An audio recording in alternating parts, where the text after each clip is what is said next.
بسم اللہ الرحمن الرحیم۔ السلام علیکم معزز دوستو۔ ایک مرتبہ حضرت عیسیٰ علیہ السلام کو دوران سفر ایک ہم سفر مل گیا جو بات سوچے سمجھے بغیر منہ سے نکال دیتا تھا۔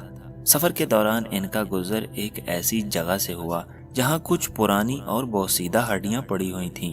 حضرت عیسیٰ علیہ السلام کے سفر کے ساتھی نے ان سے کہا کہ وہ کلام جسے پڑھ کر آپ مردوں کو زندہ کر دیتے ہیں مجھے بھی سکھا دیجیے تاکہ میں وہ کلام پڑھ کر ان ہڈیوں کو زندہ کر دوں۔ حضرت عیسیٰ علیہ السلام نے فرمایا، خاموش رہو، تمہارا ان چیزوں سے کوئی تعلق نہیں۔ یہ کام اللہ تعالیٰ اس روح کو عطا کرتا ہے جو بارش سے زیادہ پاکیزہ اور فرشتوں سے زیادہ تیز رفتار ہو۔ وہ شخص باضد رہا اور اس نے کہا کہ ٹھیک ہے، اگر میں ان ہڈیوں کو زندہ نہیں کر سکتا تو آپ ہی ان کے اوپر دم پڑیں اور اس کو زندہ کر دیں۔ حضرت عیسیٰ علیہ السلام نے اللہ پاک کی طرف رجوع فرمایا، یا الہی، یہ شخص اپنی جان کی فکر چھوڑ کر کسی مردے کو زندہ کیوں کروانا چاہتا ہے؟ اللہ تعالیٰ نے فرمایا کہ یہ شخص بدبخت ہے اور اپنی بدبختی کے پیچھے لگا ہوا ہے۔ یہ ایسی باتوں کے پیچھے لگ گیا ہے جو اس کے لیے سراسر ہلاکت ہیں۔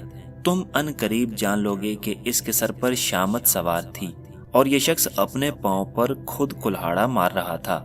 حضرت عیسیٰ علیہ السلام نے جب دیکھا کہ وہ شخص اپنی بے وقوفی کی وجہ سے نصیحت قبول نہیں کر رہا اور اپنی ضد پر اڑا ہوا ہے تو انہوں نے ہڈیوں پر اسم اعظم پڑھ دیا۔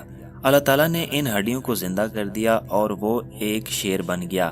چنانچہ شیر نے یکدم ایک پنجہ مارا اور اس نادان شخص کو ہلاک کر دیا۔ حضرت عیسیٰ علیہ السلام نے شیر سے سوال کیا، تو نے اس شخص کو ہلاک کرنے میں جلدی کیوں کی؟ تو شیر نے کہا، آپ اس کی وجہ سے بہت زیادہ پریشان تھے۔ اللہ تعالیٰ نے اس آدمی کو مطلوبہ معجزہ دکھانے کے بعد مہلت حیات ختم کر دی تھی۔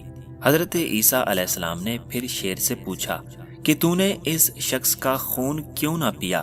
تو شیر نے کہا، موت نے دنیا سے میرا رزق ختم کر دیا ہے اور یہ شکار صرف اور صرف عبرت کے لیے تھا تاکہ لوگ اس واقعہ سے عبرت حاصل کریں۔ معزز دوستو، نادان ہم سفر نے اللہ کے نبی کے ساتھ حجت بازی کی تھی جس کے نتیجے میں وہ مارا گیا۔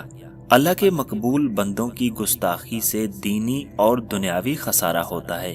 موت دنیا کے رزق کو ختم کر دیتی ہے، یعنی جب تک انسان دنیا میں اپنے رزق کا حصہ پورا نہیں کر لیتا اسے موت نہیں آتی۔ دنیا میں بھی بہت سے لوگ ہیں جو شیر کی طرح اپنا شکار بغیر کھائے دنیا سے چلے جاتے ہیں، یعنی کمایا ہوا مال وارثوں کے لیے چھوڑ جاتے ہیں۔ وہ مال ان کو کچھ فائدہ نہیں دیتا۔ معزز دوستو، اگر آپ کو ہماری یہ ویڈیو اچھی لگی تو اس کو لائک کریں، ہمارے چینل کو سبسکرائب کریں اور بیل کے آئیکن پر ضرور کلک کریں تاکہ آپ کو ہر نئی آنے والی ویڈیو کا نوٹیفیکیشن مل سکے۔ تب تک کے لیے اللہ حافظ۔ انشاءاللہ ہم ملیں گے آپ کو ایک نئی ویڈیو میں۔